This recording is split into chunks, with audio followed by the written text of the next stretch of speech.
Good morning student. शुरू करते हैं आज की क्लास। और आज का महत्वपूर्ण टॉपिक है आर्थिक समस्या, इकोनॉमिक प्रॉब्लम। तो समझते हैं आर्थिक समस्या किसे कहते हैं। प्यारे बच्चों, आर्थिक समस्या का शाब्दिक अर्थ है धन संबंधी समस्या, अर्थात सीमित साधनों द्वारा असीमित आवश्यकताओं को पूरा करने की समस्या को आर्थिक समस्या कहते हैं। प्यारे बच्चों, आवश्यकताएं असीमित होती हैं।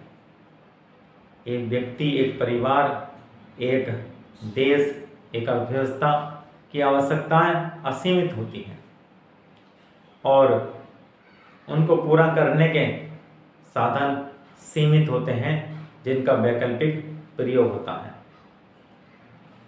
और इन सीमित साधनों द्वारा जिनका वैकल्पिक प्रयोग होता है, इन असीमित आवश्यकताओं को किस प्रकार पूरा किया जाता है, इसके संबंध में जो समस्या होती है उस समस्या को आर्थिक समस्या कहते हैं। प्यारे बच्चों, असीमित आवश्यकताओं को पूरा करने में जो समस्या आती है, क्योंकि साधन सीमित होते हैं, उनके वैकल्पिक प्रयोग होते हैं, आवश्यकता असीमित होती है और ये आवश्यकताएं कुछ अधिक महत्वपूर्ण होती हैं, कुछ कम महत्वपूर्ण होती हैं, कुछ अधिक तीव्र होती हैं और कुछ कम तीव्र होती हैं। अब कौन कौन सी आवश्यकता पर कौन कौन से साधन का प्रयोग और कितनी मात्रा में इस साधन का प्रयोग किया जाता है, इसके चयन की समस्या को आर्थिक समस्या कहते हैं। प्यारे बच्चों, यह आर्थिक समस्या एक व्यक्ति की हो सकती है, यह आर्थिक समस्या एक परिवार की हो सकती है और यह आर्थिक समस्या एक अर्थव्यवस्था की हो सकती है।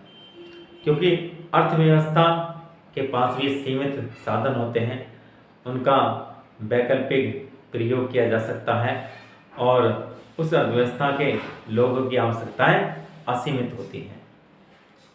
तो एक अर्थव्यवस्था में सीमित साधनों द्वारा जिनका वैकल्पिक प्रयोग होता है, लोगों की असीमित आवश्यकताएं किस प्रकार पूरा की जाती हैं, इसके संबंध में जो समस्या आती है उसे आर्थिक समस्या कहते हैं। प्यारे बच्चों, जानते हैं आर्थिक समस्या के कौन कौन से कारण होते हैं। प्यारे बच्चों, आर्थिक समस्या के ये 5 कारण होते हैं। नंबर 1, असीमित आवश्यकता है। प्यारे बच्चों, आवश्यकता असीमित होती है, अनंत होती है।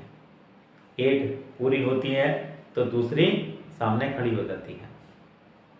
चाहे एक व्यक्ति हो, चाहे परिवार हो, चाहे समाज हो और चाहे एक अर्थव्यवस्था हो, सभी की आवश्यकताएं असीमित होती हैं। नंबर 2, सीमित साधन। प्यारे बच्चों, साधन सीमित होते हैं। असीमित आवश्यकताओं को पूरा करने के साधन सीमित होते हैं। चाहे एक व्यक्ति हो, चाहे एक परिवार हो और चाहे एक अर्थव्यवस्था हो, साधनों की संख्या सीमित होती है।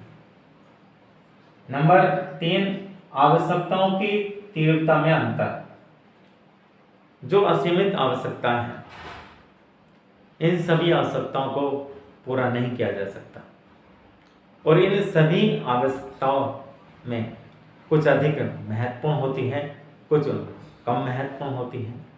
उसी प्रकार कुछ अधिक तीव्र होती हैं और कुछ कम तीव्र वाली आवश्यकताएं होती हैं।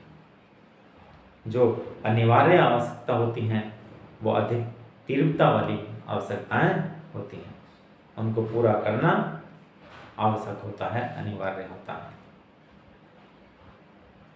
नंबर 4, साधनों का वैकल्पिक प्रयोग। जो सीमित साधन होते हैं उनका वैकल्पिक प्रयोग होता है।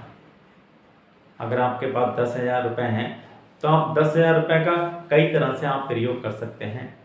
आप कपड़ा खरीद सकते हैं, आप भोजन की व्यवस्था कर सकते हैं, आप किसी भी प्रकार, किसी भी आवश्यकता में उसका प्रयोग कर सकते हैं। नंबर 5, चयन की समस्या। प्यारे बच्चों, ये असीमित आवश्यकताएं जो सीमित साधनों द्वारा जिनके वैकल्पिक प्रयोग हैं, उनको किस प्रकार पूरा करना है, ये जो समस्या होती है उसे चयन की समस्या कहते हैं। कौन सी आवश्यकता पर कौन सा संसाधन कितनी मात्रा में प्रयोग करना है, इसके चयन की समस्या को आर्थिक समस्या कहते हैं। तो प्यारे बच्चों, इस प्रकार आज आपको समझ में आ गया होगा कि आर्थिक समस्या किसे कहते हैं।